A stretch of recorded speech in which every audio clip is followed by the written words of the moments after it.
Nous allons maintenant nous intéresser à l'application de contrôle à distance d'un ordinateur qui utilise le protocole SSH.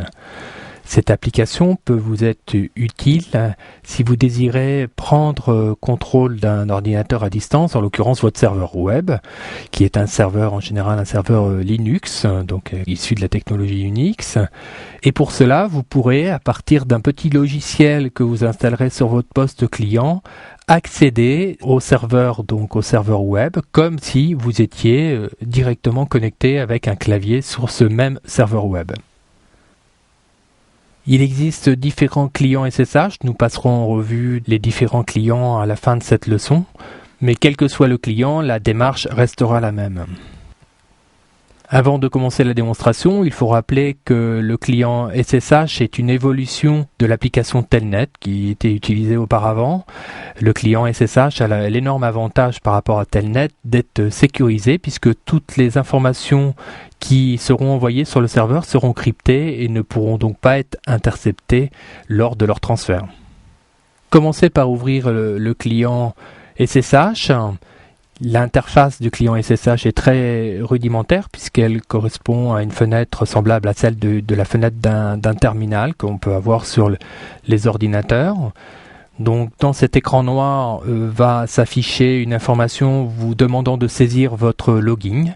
Vous saisirez donc évidemment, il faut disposer du login et du mot de passe pour se connecter au serveur web sur lequel vous désirez faire des modifications ou des actions. Donc saisissez votre login et validez. Ensuite, le système vous demandera le mot de passe que vous devrez aussi saisir de sorte à pouvoir vous connecter en mode crypté sur le serveur web en question.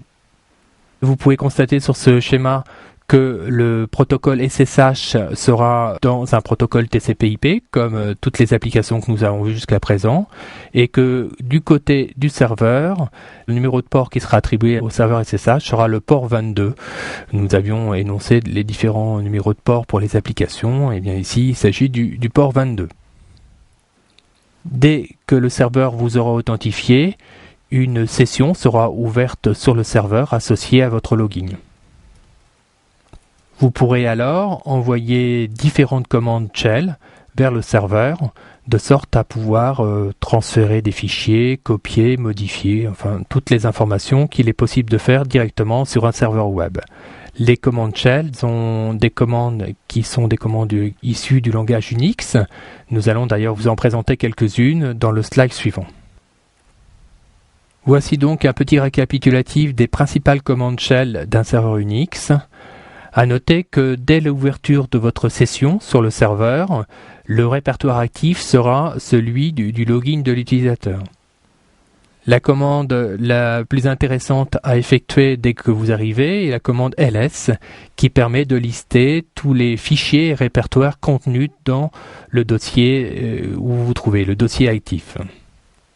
Une fois ces différents dossiers connus, vous pouvez changer facilement de répertoire en utilisant la commande cd et en indiquant ensuite le nom du répertoire ou encore revenir sur le répertoire parent en utilisant cd suivi de 2 points. Si vous désirez créer un nouveau répertoire, il faudra alors utiliser la commande mkdir suivi du nom du nouveau répertoire. Dès que cette commande sera validée, le répertoire sera ainsi créé.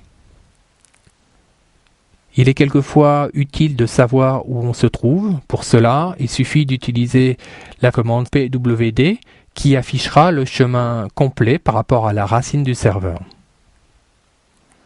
Pour copier un fichier, vous pouvez utiliser à ce moment-là la commande cp suivi du fichier que vous désirez copier et ensuite séparer par un espace l'endroit où vous désirez le copier.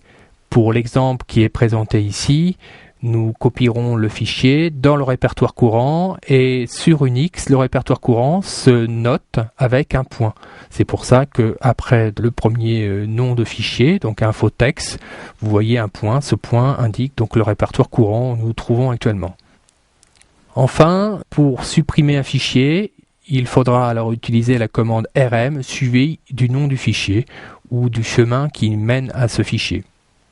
Voici maintenant deux clients SSH que vous pouvez utiliser selon les systèmes d'exploitation dont vous disposez. Donc le premier s'appelle PuTTY et donc un client qui est destiné à être utilisé sur un PC. Vous avez dessous l'adresse qui vous sera utile pour télécharger ce petit client. C'est un client très très léger. Le second, lui, est destiné donc aux ordinateurs Mac et vous avez aussi dessous l'adresse qui vous permettra de le télécharger. Pour utiliser ces clients, il faut évidemment disposer de droits d'accès donc au serveur en mode SSH. Et selon les types d'hébergement que vous aurez souscrits, vous pourrez avoir ou ne pas avoir ces droits. Donc je vous invite à vous renseigner auprès de votre hébergeur si vous avez un accès SSH. Enfin, sachez que par le biais des clients SSH, vous avez des droits complets sur le serveur. Il est donc conseillé d'effectuer des commandes avec la plus grande prudence, car vous pouvez mettre en péril le fonctionnement de votre serveur.